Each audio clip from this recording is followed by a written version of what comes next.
Well, good morning.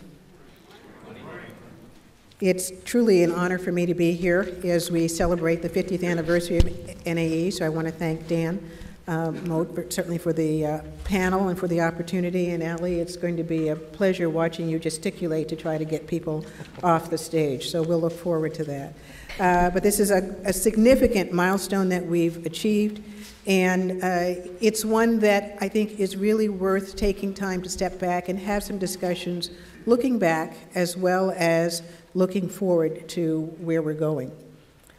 As all of you know, we in the engineering profession don't typically like to spotlight our mistakes. In fact, you know, we have an aura of infallibility, maybe even a little bit of magic that we perform, which is crucial to business success in our field. So this may sound a bit unusual to you, but I want to talk a little bit about how hard what we do is, how hard it is to do engineering. And in fact, systems engineering of aeronautics is very hard.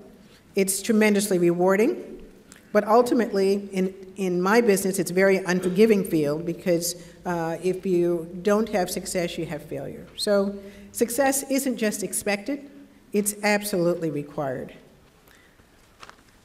In the 90s, the aerospace industry experienced 6 launch failures, a significant amount given the cost and national importance of the space assets we support. It was a very difficult time for all of us in the industry, and we were facing real adversity and were in fact in need of real solutions. On this day of celebration, you may be wondering why I've chosen to lead with material of this nature.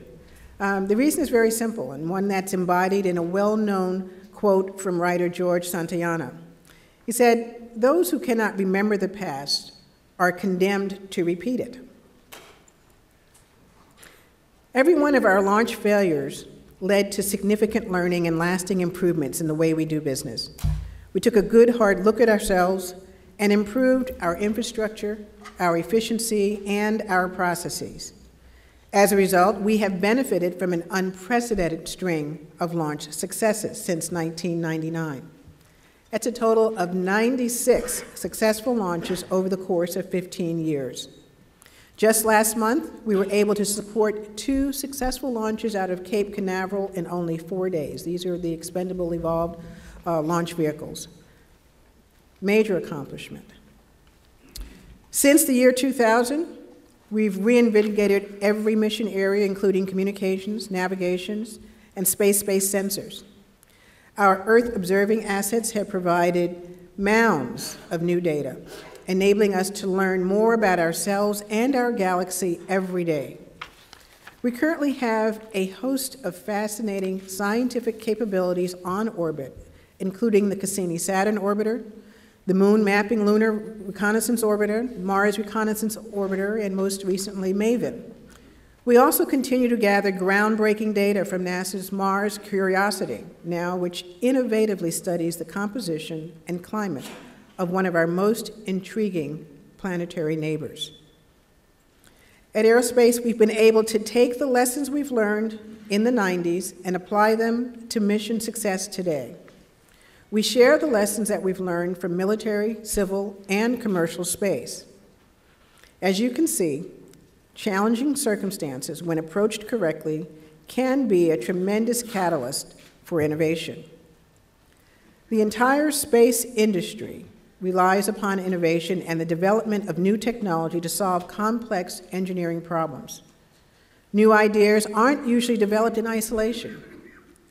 Collaboration is at the core of progress in this business. We regularly partner with government organizations, private companies, and universities on a wide variety of projects. Over the past few years, we've worked with SpaceX on their effort to become certified to be awarded U.S. Air Force missions. SpaceX is one of the participants in the growing commercial space sector.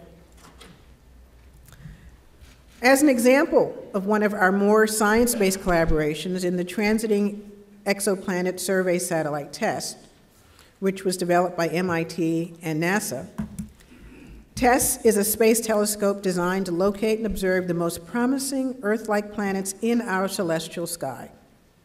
The plan is for TESS to discover potentially life-supporting planets and then to use high-powered telescopes like the James Webb Space Telescope to characterize and evaluate their compositional makeup.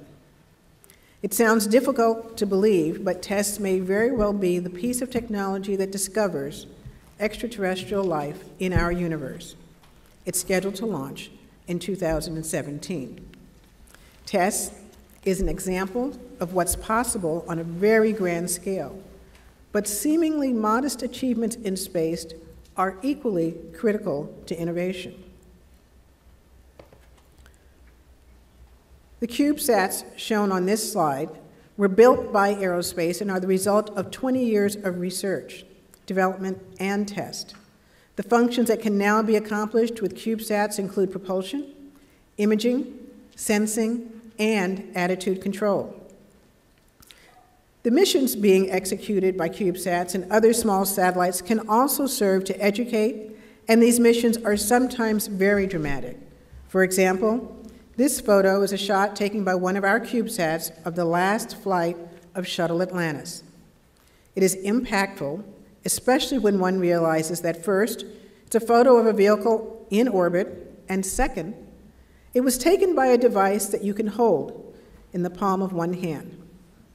The photo enhances our ability to inform and educate it, and not just within our industry, but with the general public, our elected officials, and in the minds of our youngest citizens.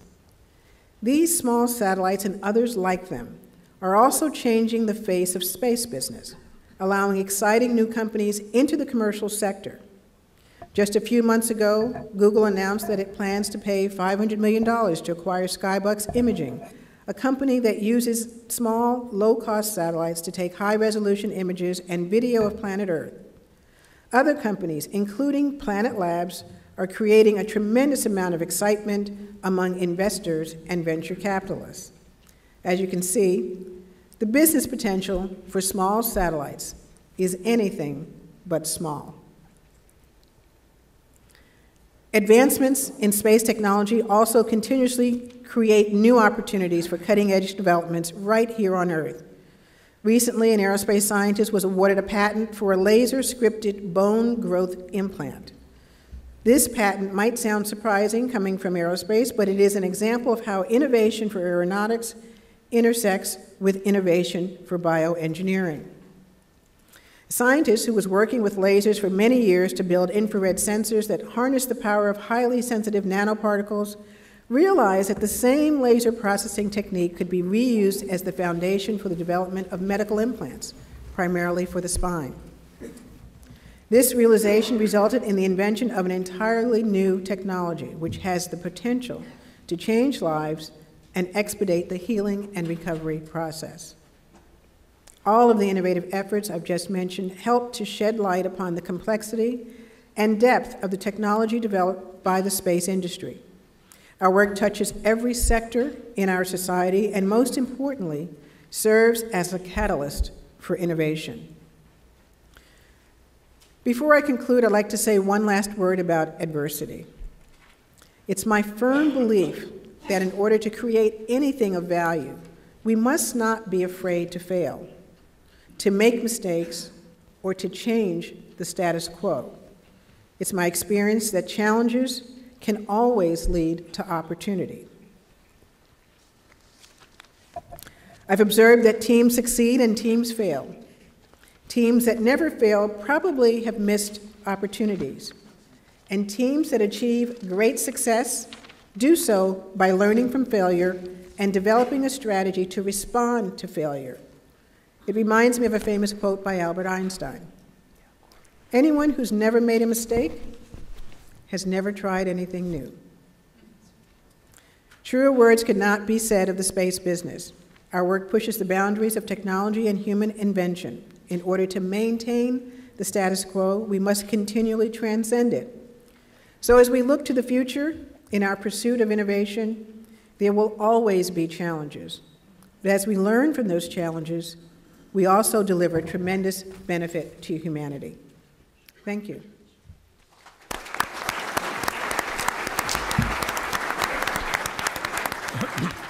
Thank you, Wanda.